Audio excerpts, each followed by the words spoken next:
Hi welcome back to my channel. ఈరోజు కథ ప్రేమ ఇష్క్ కాదల్ 26వ భాగాన్ని వినేద్దాం. శరత్ కూడా బైక్ స్టార్ట్ చేసి కొంత దూరం వెళ్ళేసరికి అటు రోడ్డు పక్కగా మంజు స్కూటీ ఆపి ఉంది.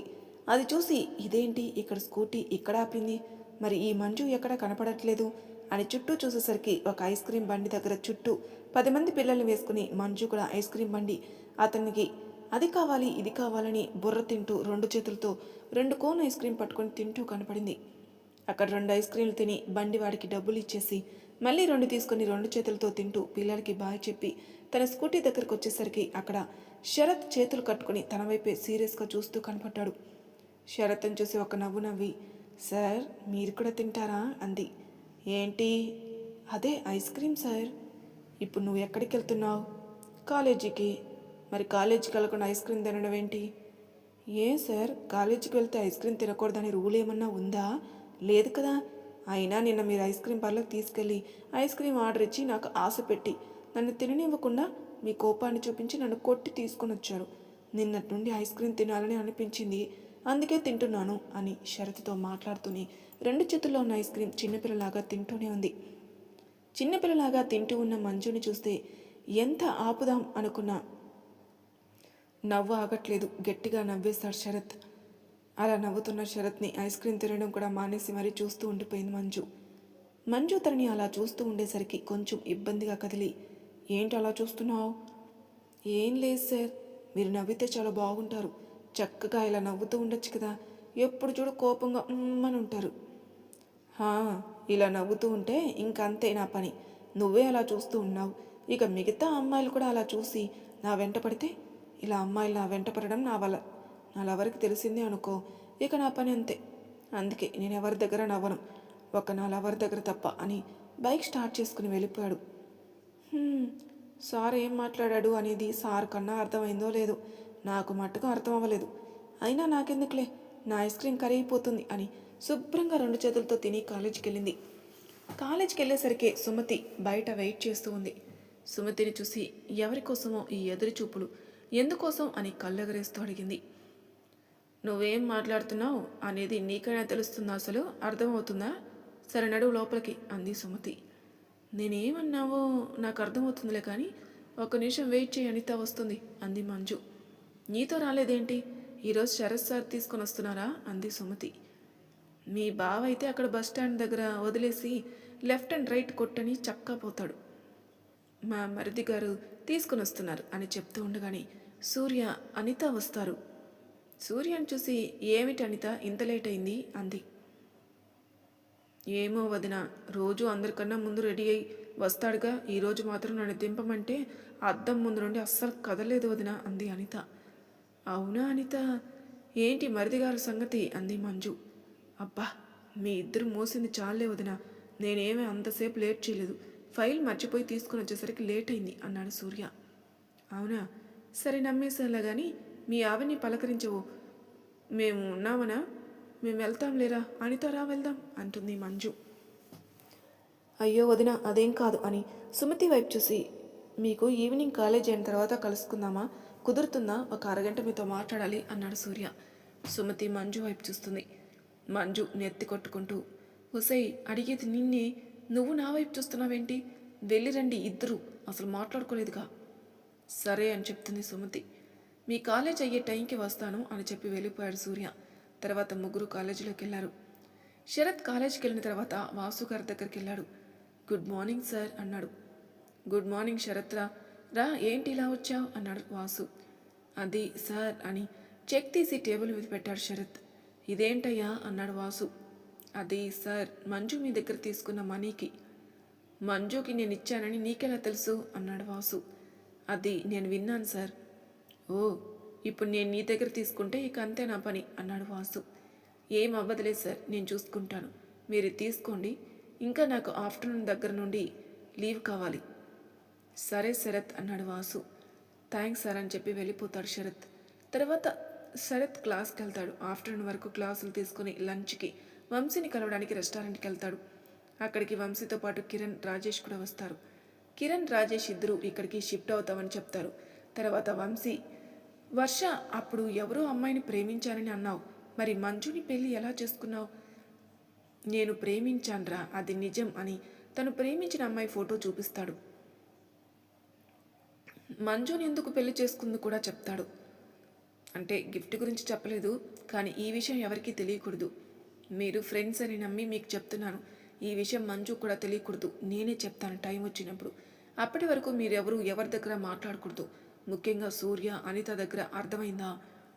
ఓకేరా, నీ గురించి తెలియక ఆ రోజు వర్ష విషయంలో హెల్ప్ చేయలేదు సరికదా, ఇంకా కాంప్లికేట్ చేశాం, అందుకు సారీరా. అయ్యో, నేనే మీకు చెప్పలేదు కదా, ఇంకా దాని గురించి వదిలేయండి. మీరు ముందు ఇంటర్వ్యూకి అటెండ్ అవ్వండి, రేపు ఉన్న ఇంటర్వ్యూస్. ఓకేరా, ముందు ఇంటర్వ్యూస్కి వెళ్ళిన తర్వాత హైదరాబాద్ వెళ్తాం, అక్కడ అన్నీ చూసుకుని ఇక్కడ ఫ్యామిలీతో షిఫ్ట్ అయిపోతాం. సరేరా, మీ ఇష్టం అని కొంచెంసేపు మాట్లాడుకొని కిరణ్, రాజేష్ కొంచెం పని ఉందని నువ్వు ఇంటికి వెళ్ళేటప్పుడు కాల్ చేయమని వంశీకి చెప్పి బయటికి వెళ్తారు. కిరణ్ వాళ్ళు వెళ్ళిన తర్వాత ఇప్పుడు చెప్పరా మొత్తం ఏం జరిగిందో అన్నాడు వంశీ. నేను చెప్పాను కదరా అన్నాడు శరత్. నువ్వు పూర్తిగా చెప్పలేదని నాకు తెలుసురా, నువ్వెందుకో చాలా బాధపడుతున్నావు అన్నాడు వంశీ. అదేం లేదురా, చూడరా, నేనిప్పుడు నీ ఫ్రెండ్ని మాత్రమే కాదు, నీ భార్యకి అన్నయ్యని, అంటే నీకు బావని అవుతాను అన్నాడు వంశీ. ప్లీజ్ రా, ఇప్పుడు నేనేమీ చెప్పలేను, కానీ మనం ఇలా కలిసామని మీ చెల్లికి మాత్రం చెప్పొద్దు. ఏంట్రా, మా చంటికి భయపడుతున్నావా అన్నాడు వంశీ. అదేం లేదురా, నా గురించి చెప్పమని నీ బుర్ర తింటుంది అందుకే. అదే నిజమేలే అని నవ్వుతాడు వంశీ. తర్వాత కొంచెంసేపు వంశీ బిజినెస్ గురించి మాట్లాడుకుంటారు. తర్వాత ఇద్దరు కలిసి బయటకు వచ్చి శరత్ ఇంటికి వంశీ కిరణ్ వాళ్ళ దగ్గరికి వెళ్ళాడు. సూర్య పర్మిషన్ తీసుకుని కాలేజ్ అయ్యే టైంకి కాలేజీ దగ్గరికి వచ్చి సుమతిని తీసుకుని కాఫీ డేకి వెళ్తాడు. అనిత, మంజు ఇద్దరు ఇంటికి వెళ్ళిపోతారు. శరత్ రెస్టారెంట్ నుండి ఇంటికి వచ్చేస్తాడు. కాలేజ్ అయిపోయే టైంకి సూర్య సుమతి కోసం వచ్చి కాలేజ్ దగ్గర వెయిట్ చేస్తుంటాడు. కాలేజ్ అయిపోయి బయటికి మంజు వాళ్ళు బయటకు వచ్చేసరికి సూర్య ఉంటాడు. సూర్యని చూసిన అనిత, ఏంట్రా చిన్నన్న, నన్ను పిక్ చేసుకోవడానికైతే లేటుగా వస్తావు, అదే వదినితో వెళ్ళడానికి ముందే వచ్చి వెయిట్ చేస్తున్నావు. సూర్య ఏం మాట్లాడలేక మంజు వైపే చూస్తాడు. ఏంటి అనిత, సూర్యని ఆడుకుంటున్నావు అంది మంజు. అదేం లేదు వదిన, ఊరికేనే అంది అనిత. అవునా, మాకు వస్తుంది టైం, అప్పుడు చెప్తాంలే నీ పని. మనలో మన మాట ఎవరన్నా ఉన్నారా? ఉంటే చెప్పే మీ అన్నతో మాట్లాడదాం అంది మంజు. చూడొదినా, నాకైతే ఇప్పటి వరకు ఎవరు లేరు, అన్న ఎవరిని చూసినా నేను చేసుకుంటాను అంది అనిత. అయితే సూర్య ట్రైనింగ్ నుండి వచ్చే వరకు నీకు తగిన జోడిని వెతికితే అన్న చెల్లెలు ఇద్దరి పెళ్ళిళ్ళు ఒకేసారి చేసేవచ్చనమాట అంది మంజు. ఇప్పుడు నా గురించి కాదు కానీ మనం ఇలా ఇక్కడ ఉంది అనుకుంటే మా చిన్నన్న చిన్న వదిన ఇద్దరు మన గ్యారంటీగా తిట్టుకుంటారు, అది మాత్రం కన్ఫామ్. కాబట్టి నువ్వు నేను ఇంటికి వెళ్దాం అని చిన్నన్న చిన్న వదిన ఇద్దరికి ఫస్ట్ మీట్కి ఆల్ ది బెస్ట్ అని పద వదిన మనం వెళ్దాం అంటుంది. మంజు ఇద్దరికి జాగ్రత్త చెప్పి నవ్వుతూ స్కూటీ స్టార్ట్ చేసి ఇంటికి పోనిచ్చింది. సుమతి, సూర్య ఇద్దరు కలిసి కాఫీ డీకి వెళ్ళి అక్కడ ఒక కార్నర్ టేబుల్ బుక్ చేసుకుని కూర్చునున్నారు. ఇద్దరు వచ్చే పోయే వాళ్ళని చూస్తున్నారు తప్ప ఇద్దరికి ముందు ఏం మాట్లాడాలో తెలియలేదు. ఇంకా ఇలా కాదు, నేనే మాట్లాడతానని అనుకొని, సుమతి, మీకు ఈ పెళ్ళి ఇష్టమేనా? నాతో పెళ్ళి ఇష్టమేనా అన్నాడు సూర్య. నాకు మీతో పెళ్ళి ఇష్టమే అండి అంది. నా మీద కోపం ఏమీ లేదు కదా అన్నాడు. ఎందుకు? అదే, నేను ఇప్పుడు పెళ్ళి వద్దు, అనితకి నాకు ఒకేసారి జరగాలి అన్నాను కదా, ఎవరు చెప్పినా వినలేదు కదా, అందుకే. ఇంకా నీకు కూడా ఇష్టాలు ఉంటాయి కదా, నా వలన పెళ్ళి వాయిదా పడడం నీ వైపు ఆలోచించకుండా నా వైపే ఆలోచించి చెప్పాను కదా, అందుకే నాకు గిల్టీగా ఉంది. అయ్యో, అలాంటిదేమీ లేదు, మీరు ఏదో కారణం వల్లనే అలా అన్నారని అర్థమైంది అంది సుమతి. ఏ కారణం అనేది అడగవా అన్నాడు సూర్య. మీకు చెప్పాలి అనిపిస్తే చెప్పండి. నువ్వు ముందు ఆ అండీలు తీసేయి అన్నాడు. మరి ఏమని పిలవను? నా పేరుతో పిలువు. పేరుతోనా? వద్దులే కానీ సార్ అని పిలవనా? నీ ఇష్టంలే కానీ సూర్యాన్ని పిలవడానికి ట్రై చెయ్యి అన్నాడు. సరే అయితే ముందు చెప్పండి. అది నువ్వు తప్పుగా అర్థం చేసుకోవుగా? లేదు చెప్పండి. అది అన్నయ్య వదిలిన గురించే. ఏమిటి సార్? మంజు గురించా? ఎందుకు? నేను చెప్తాను కానీ ఈ విషయం నీకు నాకు మధ్యనే ఉండాలి, అనిత కూడా తెలియకూడదు. ఇంకా అత్తయ్య మామయ్య గారికి తెలిస్తే వాళ్ళు చాలా బాధపడతారు. ఈ విషయం నాకు తెలిసిందని అన్నయ్యకి తెలిస్తే అస్సలు తట్టుకోలేదు. కాబట్టి ప్లీజ్ ఇప్పుడు నేను చెప్పింది బయటికి చెప్పనని నాకు ప్రామిస్ చేయి. మీరు చెప్పేదేమిటో దేని గురించి అనేది నాకు అర్థం కావట్లేదు, కానీ నేను మీకు ప్రామిస్ చేస్తున్నాను, ఎట్టి పరిస్థితుల్లో మీరు చెప్పే విషయం బయటికి రానేను అంది. నీకు తెలుసు కదా మా అమ్మ, సూర్య వాళ్ళ అమ్మ వేరు అని. తెలుసు. నాన్నగారు ఉన్నంత వరకు తాతయ్య వాళ్ళు అన్నయ్యని తీసుకుని వెళ్ళడానికి చాలా ట్రై చేశారు, కానీ కుదరలేదు. నాన్నగారు చనిపోయిన తర్వాత పట్టుబట్టారు అన్నయ్యని తీసుకెళ్ళడానికి. కానీ అన్నయ్య నేను రాను, కావాలంటే మీ బాగోగులు కూడా నేనే చూసుకుంటానని వాళ్ళని ఒప్పించి పంపించేశాడు. నాన్న పోయినప్పుడు మేము ఇంకా చిన్నపిల్లలం. నేను ఇంటర్లో జాయిన్ అయ్యాను, చెల్లి ఇంకా స్కూల్లోని. అప్పటికింకా అన్నయ్య చదువు అవ్వలేదు. కానీ మా కోసం తాను చదువుకుంటూనే పార్ట్ టైం జాబ్ చేస్తూ మమ్మల్ని చదివించేవాడు, అలాగే ఇంట్లో చూసేవాడు. తను మా కోసం తన సరదాలు, సంతోషాలు, లైఫ్ని కూడా వదిలేసుకున్నాడు. కానీ మాకు ఏ లోటు రానియకుండా చూసుకునేవాడు. అనుకోకుండా వదినతో అన్నయ్య పెళ్ళయింది. ఇక ఇప్పుడు అన్నయ్య హ్యాపీగా ఉంటాడనుకుంటే అన్నయ్య మళ్ళీ మా కోసం ఇంకా వాళ్ళ లైఫ్ స్టార్ట్ చేయలేదు. మా కోసం అనేది నాకు తెలిసిందని అన్నయ్యకి తెలీదు. అందుకే మా ఇద్దరి బాధ్యత తీరిపోతే అన్న వదిన ఇద్దరు హ్యాపీగా తన లైఫ్ చూసుకుంటారని. ఎంగేజ్మెంట్ అయిన తర్వాత నిన్ను బాధ పెట్టలేరు. అనితకి నాకు ఇద్దరికి ఒకేసారని అన్నాను. కాబట్టి మీ గురించి అయినా ఆలోచించి అనిత కూడా మంచి మ్యాచ్ చూసి ఒకేసారి పెళ్లి చేస్తారని ఇద్దరికి ఒకేసారి అన్నాను. సుమతి ఏం మాట్లాడకుండా చూస్తుంది. సూర్య సుమతి భుజం మీద చెయ్యి వేసి కదుపుతూ, ఏమైంది సుమతి, ఎందుకలా ఉండిపోయావు? ఏమీ లేదు సార్, మంజు గురించి ఆలోచిస్తున్నాను. ఇన్ని రోజులు ఎంత బాగా నటించింది నా దగ్గర, ఇద్దరు హ్యాపీగా ఉన్నట్టు. నేను అన్నయ్యే అనుకుంటే వదిన 2 ఆకులు ఎక్కువే చదివింది. అన్నయ్య మనసులో ఏముందో సేమ్ వదిన మనసులో కూడా అదే ఉంది అన్నాడు. అంటే మేము సెటిల్ అయ్యే వరకు ఇద్దరు ఫ్యామిలీ లైఫ్ని స్టార్ట్ చేయరంట. అవునా? అవును, అందుకే ఈ పెళ్ళికి ఇలా ఫిట్టింగ్ పెట్టాను. మంచి పని చేశారు. అయితే నీకు ఏమి కోపం లేదుగా నా మీద? నాకు ఈ విషయంలో అస్సలు కోపం లేదు. అంటే మరే విషయంలో ఉంది? మనం వచ్చి ఎంతసేపు అయింది, కనీసం ఒక కాఫీ అయినా ఇప్పించలేదు. ఓ సారీ, ఇప్పుడే ఆర్డర్ చెప్తాను అని వెళ్ళాడు.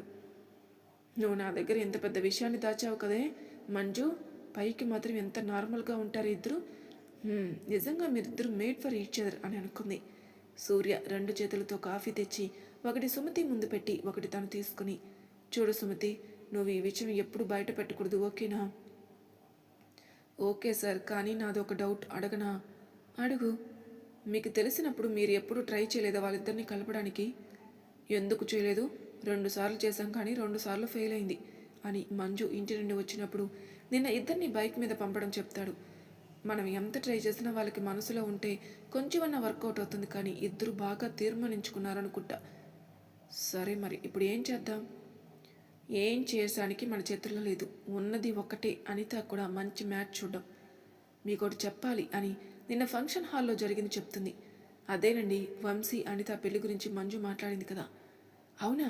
వంశీ అయితే బాగానే ఉంటుంది. ముందు అన్నయ్య, అనిత, అమ్మ ఒపీనియన్ తెలుసుకుంటే బాగుంటుంది. సరే సార్, నేను ఇంకా బయలుదేరుతాను. ఓకే అని. చూడు సుమతి, నేను చెప్పింది గుర్తుంది కదా అని. నీ ఫోన్ నెంబర్ ఇస్తావా ఎప్పుడైనా కాల్ చేయడానికి?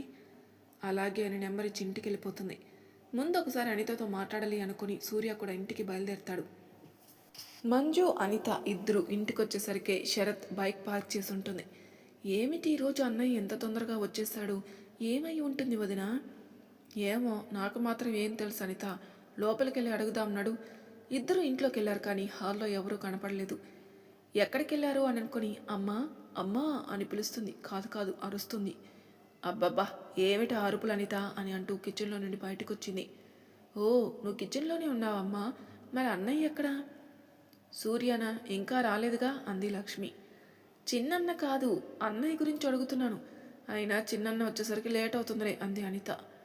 ఏ, నీకెలా తెలిసి లేట్ అవుతుంది అని లక్ష్మి అడుగుతుంది. సుమతితో మాట్లాడడానికి ఆగారులే అత్తయ్య, అసలు ఇప్పటి వరకు వాళ్ళిద్దరూ మాట్లాడుకోలేదు కదా అంది మంజు. అవును నిజమే, ఇద్దరు ఒకసారి మాట్లాడుకుంటే బాగుంటుందిలే అంది లక్ష్మి. ఇంతకీ అన్నయ్య ఏడమ్మా? తన రూమ్లో ఉన్నాడు, పనుందని అన్నాడు, డిస్టర్బ్ చేయి మాకు అంది లక్ష్మి. అలాగేలే, నేను వెళ్ళి ఫ్రెష్ అయ్యి వస్తాను రా వదిన అంది అనిత. మంజు కూడా వెళ్ళబోయింది. మంజు, నువ్వు ఆగు అంది లక్ష్మి. ఏమైందమ్మా, వదినెందుకు? అనిత, నీ పని వరకు నువ్వు చూడు, నేను నిన్ను పిలవలేదు కదా, వదిన్నే పిలిచాను. ముందు నువ్వు వెళ్ళి ఫ్రెష్ అయ్యిరా, ఈరోజు వంటకి నువ్వు హెల్ప్ చేయాలి. నేనా? రోజు వదిన చేస్తుంది కదమ్మా. వదిన చేస్తే నువ్వు చేయకూడదని ఉందా? లేదు కదా.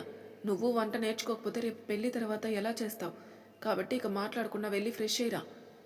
అనిత సరే అని వెళ్ళిపోయింది. అయ్యో అత్తయ్య, నేను చేసేదానిగా వంట, ఎందుకు అనితని ఇబ్బంది పెట్టడం? చూడు మంజు, నువ్వు చేసే పని ఇంకా చాలా ఉన్నాయి, కానీ ఓన్లీ వంట ఇంటి పనే కాదు, భర్తని చూసుకోవడం కూడా నీ పనే కదా, మరి ఆ పని చేయవా? అత్తయ్య, మీకు తెలుసు కూడా అలా అంటున్నారేంటి? తెలుసు కాబట్టే అంటున్నాను. వాడు దూరం పెట్టారని నువ్వు కూడా దూరంగా ఉంటే ఎలా మంజు? వాడి బాగోగులన్నా నువ్వు చూసుకోవాలి కదా. అప్పుడే మీ ఇద్దరు కొంచెం దగ్గరయ్యే అవకాశం ఉంటుంది. లేకపోతే ఇలాగే ఉంటారు. ఏమిటి మంజు, నేను మాట్లాడుతుంటే నువ్వెటూ ఆలోచిస్తున్నావు? ఏం లేదు అత్తయ్య. చూడు మంజు, వాడి బాధ ఎవరికీ చెప్పుకోలేదు, చెప్పడు కూడా. నువ్వే తెలుసుకోవాలి. వాడు ఎందుకో చాలా బాధపడుతున్నాడు అనిపిస్తుంది. చంద్ర మొహం చూస్తే పొద్దున వెళ్ళేటప్పుడు బాగానే ఉన్నాడు, కానీ వచ్చేటప్పుడు మాత్రం ఎందుకో చాలా బాధపడినట్లు ఉన్నాడు. ఒకసారి వెళ్ళి చూడు. నేనా అత్తయ్య? ఆయన ఊరుకుంటాడా? చూడు మంజు, నువ్వు ఇలా భయపడితే కుదరదు. నువ్వు వెళ్ళేది నీ మూడు గదిలోకి కాబట్టి ఏం అవ్వదు, వెళ్ళు. సరే అత్తయ్య అని శరత్ రూమ్లోకి వచ్చింది. కానీ రూమ్లో ఎక్కడా శరత్ ఉన్న జాడ కనిపించలేదు. ఎక్కడికి వెళ్ళాడు ఇప్పుడు ఈ మహానుభావుడు అనుకుంటూ రూమ్ బాల్కనీలోకి వచ్చింది. అక్కడ శరత్ చక్కగా ఉయ్యాల్లో పడుకొని ఉన్నాడు. దగ్గరికి వెళ్ళి లేపబోయింది, కానీ లేపబుద్ధి కాలేదు. అందుకే కొంతసేపు అక్కడ కూర్చొని శరత్ని చూస్తూ ఉంది. అబ్బా, పడుకుంటే ఎంత బాగుంటావురా. నిన్న బీచ్లో అయితే అమ్మాయిలైతే నీ వంక అలా ఆరాధనగా చూస్తూ నా వైపు ఈర్ష్యగా చూస్తూ వెళ్ళారు. పాపం, వాళ్ళకేం తెలుసు ఇంత అందమైన మొగుడు పేరుకే కానీ నిజం కాదని. నీకు ఎలా ఉందో కానీ నేను మాత్రం పిచ్చ హ్యాపీ. ఎందుకంటావా? ఫస్ట్ టైం నీతో కలిసి బయటికి వెళ్ళడం, అది బీచ్కి. నేను నిన్ను ఇష్టపడుతున్నప్పటి నుండి నీతో బీచ్కి వెళ్ళాలని, ఇద్దరం పక్కపక్కన నడవాలి, అందరూ మనల్ని చూసి కుళ్ళుకోవాలి. నువ్వు నా ఒడిలో లేకపోతే నేను నీ ఒడిలో పడుకొని కబుర్లు చెప్పుకోవాలి, ఇలా అనుకుంటూ ఉండేదాన్ని. నిన్న మాత్రం నువ్వు బాధలో నా ఒడిలో పడుకున్నా నాకు మాత్రం నేను అనుకున్నవి జరిగాయని పిచ్చ హ్యాపీ ఫీల్, తెలుసా? అబ్బా, ఇంకా నీ పంచ్ పవర్ కూడా బాగానే ఉంది అని శరత్ పడుకున్నాడు కదా అని కొంచెం మెల్లగా మాట్లాడుతుంది. అబ్బా, నిన్ను ఇలా చూస్తుంటే ఒక ముద్దు పెట్టుకోవాలి ఉందిరా అని శరత్ మొహం దగ్గరికి వెళ్ళి తన మొహాన్ని తీసుకొచ్చి ముద్దు పెట్టుకోబోయి, ఇలా కాదు, నీకై నువ్వుగా నన్ను దగ్గరికి తీసుకుని నువ్వే ముద్దు పెట్టుకోవాలి, కానీ ఇలా కాదు అని మొహాన్ని వెనక్కి తీసుకుని వచ్చింది. నా పిచ్చి, కానీ ఈ మనిషి ఎప్పటికీ నన్ను దగ్గరికి తీసుకోవాలి అని అనుకుని పడుకున్నారు కదా, కిందికి వెళ్తానులే అని అనుకుని పైకి లెగిసి వెళ్ళబోయింది. అంటే ఏం జరిగిందో తెలియదు, కానీ మంజు వెళ్ళి శరత్ మీద పడింది. అలా పడడమే మంజు పెదాలు శరత్ పెదాల్ని ముద్దు పెట్టుకున్నాయి. కాదు, ముద్దు పడిపోయింది. అంటే మంజు ఒక్కసారిగా పైకి లెగిసి షాక్ కొట్టినట్లు బిగుసుకుపోయింది. మరి తర్వాయి భాగంలో ఏం జరగబోతుంది నెక్స్ట్ ఎపిసోడ్లో తెలుసుకుందాం. అంతవరకు నా ఛానల్ సబ్స్క్రైబ్ చేయని వాళ్ళు ప్లీజ్ సబ్స్క్రైబ్ చేసుకోండి, లైక్ చేసి షేర్ చేయండి, మీ అభిప్రాయాలు నాకు కామెంట్ రూపంలో తెలియజేయండి. Thank you for listening.